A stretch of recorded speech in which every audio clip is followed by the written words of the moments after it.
అమాంతం పెరిగిన ఉష్ణోగ్రతలతో తెలుగు రాష్ట్రాలు నిప్పుల కొలిమిని తలపిస్తున్నాయి. ప్రచండ భానుడి భగభగలకు తోడు వాయువ్య ప్రాంతాల నుండి వీస్తున్న పొడిగాలుల తీవ్రతకు జనం ఉక్కిరిబిక్కిరవుతున్నారు.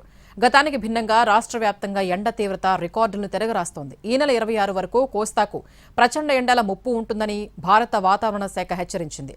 ఏపీలో మరో 5 రోజులు అతి తీవ్ర వడగాలులు వీస్తాయని ప్రకటించింది.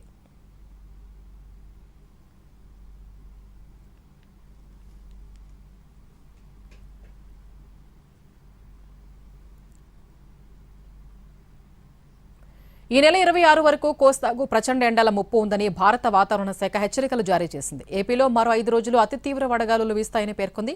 దక్షిణ కోస్తాలో 8 జిల్లాలకు రెడ్ అలర్ట్ జారీ చేసింది. ఇదే అంశంపై మరింత సమాచారం మా ప్రతినిధి రవిచంద్ర అందిస్తారు. తెలుగు రాష్ట్రాలపై ప్రచండ బాణుడు నిప్పుల వర్షం కురిపిస్తున్నాడు. 8 కోస్తా జిల్లాలకు అతి తీవ్ర వడగాలుల హెచ్చరికలను ఐఎండీ జారీ చేసింది. ఓవరాల్గా మొత్తం కోస్తా జిల్లాలన్నింటిలోనూ కూడా కుంపటిగా మారింది. నిప్పుల కుంపటిగా వాతావరణం కనిపిస్తున్న తరుణంలో విశాఖ తుఫాను హెచ్చరికల కేంద్రం సీనియర్ అధికారి జగన్నాథ్ కుమార్ మనకు అందుబాటులో ఉన్నారు. సార్, ఎన్ని రోజుల పాటు ఈ వడగాలులు తీవ్ర వడగాలుల హెచ్చరికలు జారీ చేశారు? నేను చెప్పుకున్నట్లుగా రాబోయే 5 రోజులు కూడా కోస్తా జిల్లాల్లో కొన్ని చోట్ల వడగాలులు వీచే అవకాశం కనిపిస్తుంది.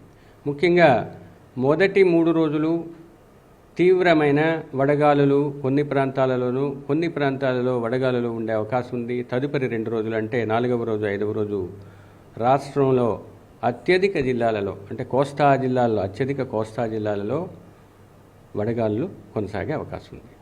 ఈ మొదటి 3 రోజులు ముఖ్యంగా ఏలూరు, కృష్ణా, ఎన్టీఆర్, బాపట్ల, గుంటూరు, పల్నాడు, ప్రకాశం మరియు మార్కాపురం జిల్లాలలో 1-2 చోట్ల తీవ్రమైన వడగాలులు ఉండే అవకాశం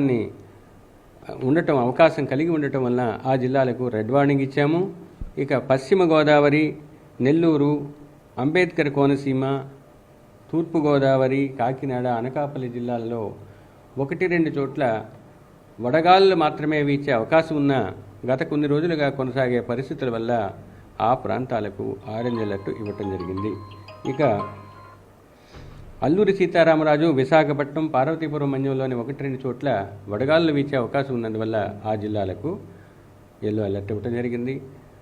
ముఖ్యంగా ఉత్తర కోస్తాలోని బాహ్య జిల్లాలైన శ్రీకాకుళం, విజయనగరం జిల్లాల్లో అసౌకర్యమైన తేమతో కూడిన వేడిమితో కూడిన వాతావరణం ఉండే అవకాశాన్ని సూచించే ఎల్లో అలర్ట్ జారీ చేయడం జరిగింది. తదుపరి 2 రోజులు 3 రోజుల తర్వాత 4వ రోజు 5వ రోజు కోస్తా జిల్లాలన్నింటిలో ముఖ్యంగా విజయనగరం, శ్రీకాకుళాన్ని మినహాయిస్తే వడగాలులు కొనసాగే అవకాశం ఉంది. కొన్ని జిల్లాలకు ఆరెంజ్, కొన్ని జిల్లాలకు ఎల్లో అలర్ట్ జారీ చేయడం జరిగింది. అంటే దక్షిణ కోస్తా జిల్లాల్లో ప్రధానంగా బాపట్ల లాంటి చోట సీజన్ హైయెస్ట్ టెంపరేచర్ వచ్చింది. దానికి కారణాలను ఏ విధంగా మనం విశ్లేషించుకోవాలి? ఒకటి, ఏది ఏమైనప్పటికీ వాటిలో రికార్డ్ అయ్యే హిస్టారిక్ టెంపరేచర్ నుంచి ఎంత విచలనం చెందాయి. ఇన్నేళ్ల రికార్డు ఉంటుంది, 30 ఏళ్ళు, 100 ఏళ్ళు. ఆ రికార్డును బట్టి చూసినట్లయితే బాపట్లలో సాధారణంగా నమోదయ్యే ఉష్ణోగ్రతలు ఇంత ఉండవు. నిన్న 46.6 డిగ్రీల గరిష్ట ఉష్ణోగ్రత నమోదైంది. అది సాధారణ గరిష్ట ఉష్ణోగ్రత కన్నా 7.4 డిగ్రీల ధనాత్మక విచలనాన్ని కలిగి ఉన్నది. అంటే అది సివియర్ హీట్ వేవ్ లేదా తీవ్రమైన వడగాలుల్ని సూచించే సూచిక. ఇక కొన్ని ప్రాంతాలలో ముఖ్యంగా కావలిలో 5.2 డిగ్రీల విచలనం ఉన్నది. తరువాత నర్సపూర్లో 4.6 డిగ్రీల విచలనం ఉంది. అంటే 5 డిగ్రీలు లేదా అంతకన్నా ఎక్కువగా ఉన్నట్టయితే మార్కెడ్లీ అబౌవ్ టెంపరేచర్స్ అంటాము. కానీ వరుసగా నమోదవ్వటం వల్ల ఈ ప్రాంతాలకు హీట్ వేవ్ని రికార్డు సూచించే విధంగా ఉండడం వలన ఆ ప్రాంతాలకు హీట్ వేవ్స్ ఇచ్చాము. ఇక్కడ చూసినట్లయితే ఈ ప్రాంతంలోనే గరిష్ట విచలనం ఉన్నది. తర్వాత మీకు నైట్ టైం టెంపరేచర్స్ కూడా ఈ ప్రాంతాలలో ఎక్కువగా నమోదవుతున్నాయి. ఓవరాల్గా వచ్చే 5 రోజుల పాటు ఈ తీవ్ర వడగాలుల ప్రమాదం అయితే పొంచి ఉంది.